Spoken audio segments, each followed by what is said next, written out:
America से भारत की पहली बात तो कोई तुलना हो ही नहीं सकती। अमेरिका में आतंकवाद की इक्का दुक्का घटनाएं हुई है, 9/11 अपने आप में एक एक्सेप्शन है, इसके अलावा वहां कोई बड़ी आतंकवादी घटना नहीं हुई। भारत कम से कम 1987 से लेकर अभी तक, पिछले कुछ सालों को अगर हम छोड़ दें हल्का सा, तो लगातार आतंकवाद से प्रभावित रहा है। ऐसे में भारत की जो विदेश नीति है बहुत स्पष्ट, सुविचारित और बहुत साफ होनी चाहिए थी। पाकिस्तान, अमेरिका के अंदर वो ताकत है कि 9/11 हो जाए तो वो घर में घुस के मारता है और सरकार भी गिरा देता है और अलकायदा के ओसामा बिन लादेन को भी मार गिराता है। भारत के पास संसद पर अटैक हो चुका है, 26/11 जैसा मामला, भारत वो काम नहीं कर सका है। तो ऐसे में श्रवण जी, मेरा सवाल यह है कि भारत के पास अब विकल्प बचता क्या है? हम अमेरिका बन नहीं सकते, चीन और रशिया बनने की हमारी ताकत है ही नहीं, हम पाकिस्तान भी नहीं हो सकते, हमें क्या होना है? देखिए, मैं दो एक चीजें जो अभी राय साहब ने जो कहा और आलोक जी ने जो कहा उसके बारे में कहना चाहता हूँ कि जो अलकायदा ने कहा है जो ग्लोबल जिहाद का, आप उसमें देखिए कि किसी भी पश्चिमी देश का नाम नहीं है, मतलब अमेरिका का कोई नाम नहीं है, जबकि अलकायदा के लिए जो पहले नंबर का दुश्मन रहा है वो अमेरिका रहा है।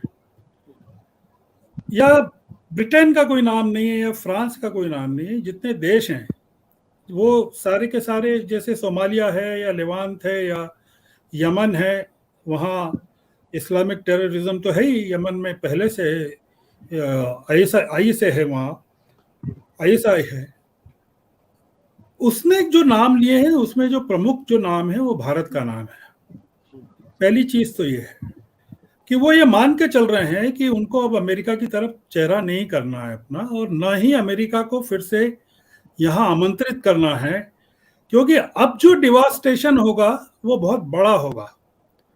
आपने देखा कि जिस तरह से ये खुरासान के लोगों ने 13 मेराइंस को मारा, उसके बाद जो रिटेलिएट किया इन्होंने, अमेरिका ने, और जाते जाते भी जो रिटेलिएट किया, हालांकि उसमें कुछ सिविलियंस और कुछ बच्चे भी मरे हैं।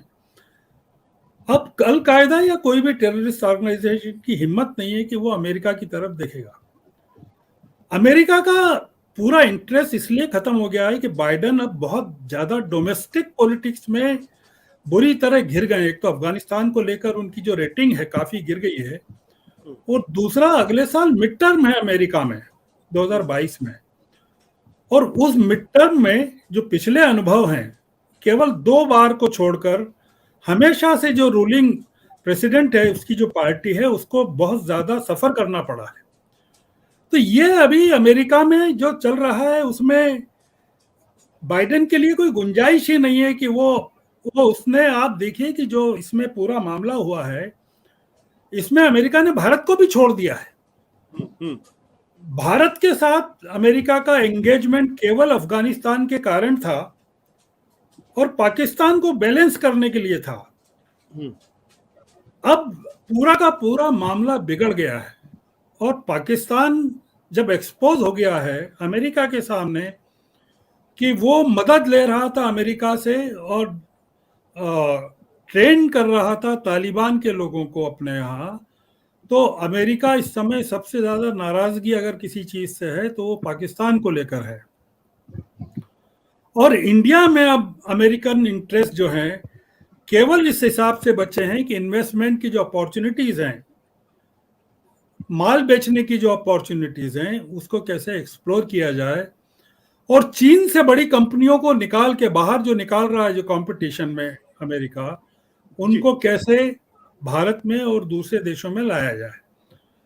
अमेरिका के स्ट्रेटेजिक इंटरेस्ट आशुतोष जी खत्म हो गए इस रीजन में, केवल अब इन्वेस्टमेंट के और मतलब जिसको चाहिए कैपिटल एक्सपांशन के इंटरेस्ट रहे हैं। अब देखिए कि ये जो बड़ा इसमें खेल है वो ये है कि हम क्वाड में शामिल हो गए, अमेरिका के साथ, जापान के साथ, ऑस्ट्रेलिया के साथ, और भारत उसमें शामिल है। 4 देशों का जो संगठन है उसका बेसिक प्रीमाइस ये है कि हमको अमेरिका को चीन को कंटेन करना है। अफगानिस्तान पर रिजोल्यूशन में चीन एब्सटेन हो जाता है और भारत को अकेला छोड़ देता है, और रशिया भी रिजोल्यूशन से अकेला छोड़ देता है और भारत को अकेला छोड़ देता है। अब हम क्वाड की क्या भूमिका देखते हैं क्या क्वाड में ये भी शामिल किया जाएगा कि चीन के साथ अगर अफगानिस्तान में कोई टेररिज्म होता है तो हम उसका भी मुकाबला करेंगे, जो कि मुझे नहीं लगता कि जी इस तरह की कोई चीज हो। भारत के लिए आशुतोष जी ये आने वाला जो टाइम है बहुत, मैं ऐसा मानता हूं, हालांकि भारत सरकार किसी भी मामले पर यह प्रकट नहीं होने देती है कि वो कमजोर है या कहीं से कुछ हुआ है। तो चीन ने जो आपके यहाँ जमीन हथियाई, जो पिछले जून में जो घटना हुई थी, आज तक चीन का नाम लेकर नहीं कहा गया। Resolution, UN security resolution pass होने के पहले तक भारत सरकार ने या भारत की ओर से तालिबान शब्द तक का इस्तेमाल नहीं किया। ये तो केवल 5 बार तालिबान शब्द का उल्लेख रिजोल्यूशन में हुआ है। तो इसलिए मेरा ये मानना है कि ये जो डेवलपमेंट हुआ है अफगानिस्तान का, हो सकता है हम लोग उसको एग्जेगरेट कर रहे हैं, पर ये इस्लामिक फंडामेंटलिज्म के लिए बहुत बड़ा एक बूस्ट है, जो कश्मीर को ही नहीं हमारे पूरे देश में बहुत चीज़ों को डिस्टेबलाइज कर सकता है। और ऐसी स्थिति में अगर प्रधानमंत्री पूरे देश को एक इकाई की तरह, मतलब हिंदू राष्ट्र की तरह नहीं बल्कि एक राष्ट्र की तरह यकीन में नहीं लेते हैं, जैसा राय साहब ने भी कहा है, तो मेरे ख्याल से बहुत ज्यादा जो इंटरनल फोर्सेस हैं जो इस समय ताक रहे हैं कि कैसे भारत को डिस्टेबलाइज किया जाए, भारत के अंदर भी जो हैं वो इस मौके का फायदा उठाएंगे। इसमें जो मैं सबसे पहली जरूरत जो मानता हूं वो तो ये मानता हूं, जो मैंने पहले भी कहा है, कि आपको विदेश मंत्री के पद के ऊपर किसी पॉलिटिकल एंटिटी को लगाना चाहिए जो इन चीजों में हमारे जो एज ए नेशनल इंटरेस्ट और स्टेक्स के तौर पर जो पॉलिटिकल स्टेक्स हैं उनको ज्यादा समझ सके। ये बड़ा एक्सपेरिमेंट फेल हो गया है कि जो मोदी जी आप कुछ कह रहे हैं आयुष? आप कंटिन्यू करें। ये एक बड़ा सेटबैक है जो मोदी जी चला रहे हैं कि जो ब्यूरोक्रेट्स को, जिस तरह के लोगों को वो अपनी सरकार में शामिल करना चाहते हैं, और पॉलिटिकल जो सीजन पॉलिटिशियंस हैं जो इस तरह की हैंडलिंग में कामयाब रह चुके हैं पुराने जमाने के, उनको उन्होंने साइडलाइन किया है सिर्फ इसलिए कि उसमें वो खुद आभा मंडल से बाहर होते हैं। आपने देखा है कि, आपको याद है कि नहीं है, पूरे देश को याद है कि सुषमा जी जब विदेश मंत्री थी, उन्होंने सारे के सारी विदेश यात्राओं में मोदी जी खुद जाते थे और वे ही विदेश मंत्री के तौर पर बात करते थे। सुषमा जी को उन्होंने कभी लाइमलाइट में नहीं आने दिया, हालांकि सुषमा जी अपने तौर पर काफी इस मामले में बहुत ही एक निपुण महिला थी और एक बहुत ही योग्य प्रशासक थी और एक बहुत अच्छी मंत्री थी। तो मोदी जी की जो हैंडलिंग है चीजों को लेकर, वो इस मामले में काफी डेट्रीमेंटल हो सकती है भारत के इंटरेस्ट के लिए, खासकर फॉरेन पॉलिसी को लेकर। और हमारे जो मुस्लिम देशों के साथ जो संबंध हैं, गल्फ कंट्रीज के साथ हैं, आप देखिए कि ईरान में जो हमारे रिलेशंस हैं, हमारे जो प्रोजेक्ट हैं, पोर्ट का जो प्रोजेक्ट है और जो तमाम प्रोजेक्ट हैं, उनमें किस तरह से गड्ढे हो गए हैं, रेल लाइन को लेकर किस तरह से गड्ढे हो गए हैं।